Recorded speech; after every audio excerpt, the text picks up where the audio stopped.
तो ये देखिए दोस्तों, ये हम आ चुके हैं अपनी डेस्कटॉप स्क्रीन पर और अब हम यहाँ पर अपना प्रैक्टिकल करने वाले हैं। तो दोस्तों, अब आप यहाँ पर इस बात का ध्यान रखिए कि हमने ये एक टेबल बनाया हुआ है और सबसे पहले हम कॉल ग्रुप टैग की बात करने वाले हैं। तो दोस्तों, सबसे पहले तो मैं इसे सेव करके वापस से नॉर्मल कर लेता हूँ।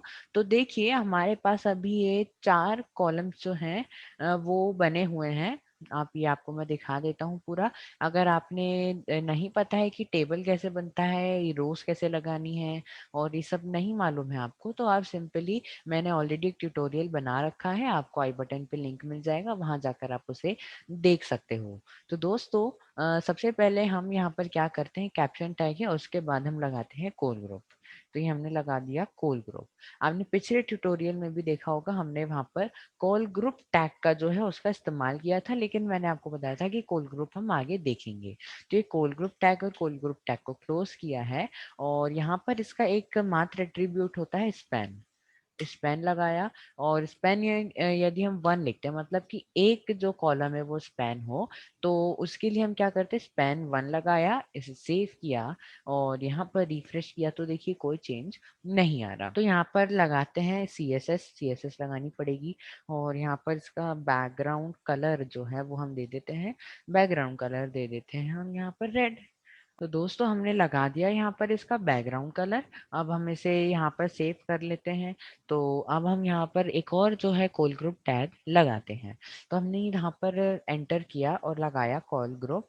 ये हमने कॉल ग्रुप टैग लगा दिया और कॉल ग्रुप टैग, अब इसके अंदर हमने स्पैन लगाया, SPN स्पैन, और स्पैन के अंदर हमने दे दिया 2।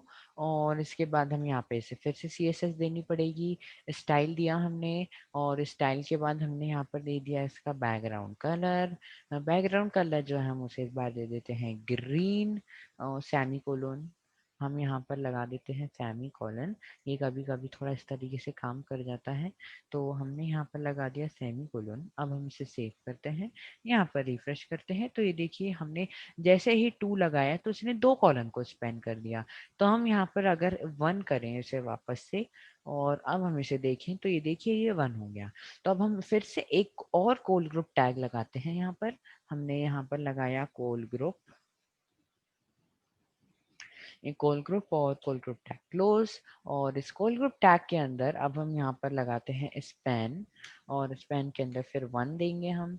और अब हम इसे यहाँ पर फिर से मतलब CSS देना पड़ेगा, तो हम यहाँ पर देते हैं स्टाइल। और स्टाइल के अंदर अब हम यहाँ पर इसको बैकग्राउंड कलर देंगे, बैकग्राउंड कलर में दे देंगे ब्लू। ब्लू, और इसे सेव करते हैं तो ये देखिए ब्लू हो गया। फिर से एक और कॉल ग्रुप टैग लगाया, कॉल ग्रुप, कूल ग्रुप, और हम इसे यहाँ पर स्पैन करेंगे।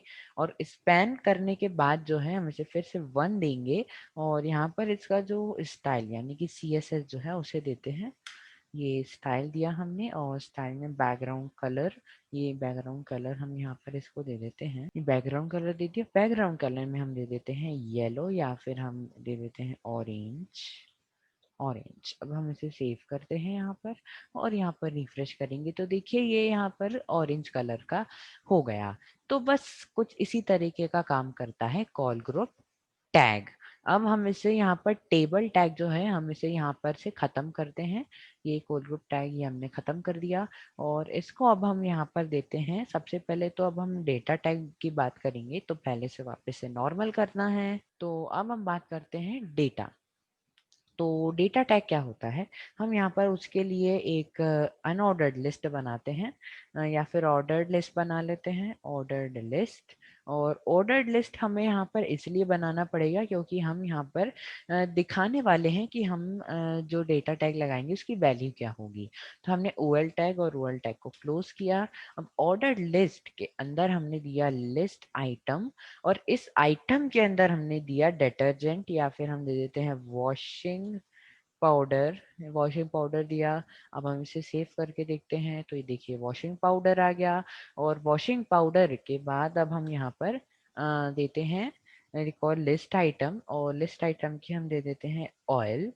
और ऑयल के साथ साथ हम यहाँ पर देते हैं एक और लिस्ट आइटम, और लिस्ट आइटम के अंदर हम यहाँ पर दे देते हैं वेजिटेबल्स।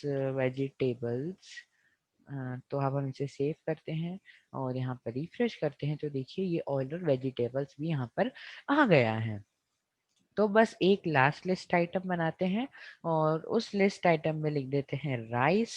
और एक और लिस्ट आइटम बना लेते हैं, और उसको राइस की जगह हम यहाँ पर दे देते हैं व्हीट। अब हम इसे सेव करते हैं और देखते हैं ये पूरे यहाँ पर आ गए। अब हमें अगर इन सब की वैल्यू बताना है तो जो भी हमने नाम लिखा है उसके पहले लगाना पड़ेगा डेटा टैग। तो यहाँ पर आपको कुछ भी नहीं दिखेगा। आप जब मतलब जब तो यहाँ पर हमको कोई रिजल्ट जो है वो नहीं दिखेगा, बस वो वेब ब्राउजर को बताने के लिए होता है।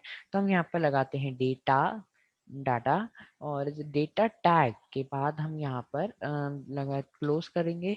और ये डेटा टाइप जो है अगर हम इसे सिंपली सेव करके यहाँ पर रिफ्रेश करेंगे तो कोई चेंज नहीं आएगा, और वैसे भी कोई चेंज नहीं आएगा। तो इसकी एक एट्रीब्यूट होता है जिसका नाम है वैल्यू। तो वैल्यू, और वैल्यू उसकी क्या है, हम कुछ भी वैल्यू दे सकते हैं, सपोज 25।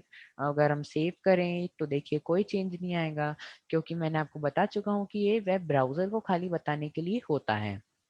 तो हम यहाँ पर फिर से लगाते हैं डेटा, और डेटा के बाद हम यहाँ पर डेटा टैग को क्लोज करेंगे, और यहाँ पर फिर से डेटा टैग लगाएंगे। पहले सब जगह हम डेटा टैग लगा लेते हैं फिर वैल्यू देंगे। तो अभी हम यहाँ पर इसे क्लोज करते हैं, और फिर से इसे यहाँ पर डेटा टैग लगाएंगे, डाटा। और डेटा के बाद हम यहाँ पर इसे क्लोज करेंगे, और फिर यहाँ पर भी हम देते हैं डेटा, डाटा। और अब हम यहाँ पर इसे क्लोज करेंगे। ये हमने कर लिया पूरा, और अब हम यहाँ पर क्या करते हैं, वैल्यू लगाते हैं, वैल्यू। और वैल्यू उसकी दे देते हैं 58। अब मैंने आपको बताया कोई भी वैल्यू हो सकती है, ज़रूरी नहीं है कि लाइन से ही हो, मतलब बीच के कोई भी रैंडम नंबर आप ले सकते हो। ये इसकी हम जैसे मैं कुछ भी रैंडम नंबर दे रहा हूँ, आप चाहे तो कुछ भी दे सकते हो, 101, या फिर कुछ भी 1000 लाख कुछ भी वैल्यू दे सकते हो। तो मैं यहाँ पर इसकी वैल्यू देता हूँ 2001, या फिर 2006। और अब हम इसे सेव करते हैं, यहाँ पर रिफ्रेश करेंगे तो देखिए कोई भी चेंज यहाँ पर हमें नजर नहीं आता है, क्योंकि ये वेब ब्राउजर को बताने के लिए है कि जो भी हमारा ये लिस्ट आइटम या फिर लिस्ट बनी हुई है उसका क्या वैल्यू है, या फिर उसकी क्या वैल्यू है। तो दोस्तों फिलहाल के लिए इतना ही। तो दोस्तों कैसा लगा आपको ट्यूटोरियल? अगर अच्छा लगा हो तो प्लीज लाइक करिए, शेयर कीजिए और सब्सक्राइब करिए और कमेंट करना मत भूलिएगा कि आपको कैसा लगा। तो फिर दोस्तों मिलते हैं नेक्स्ट ट्यूटोरियल में, तब तक के लिए bye bye and take care.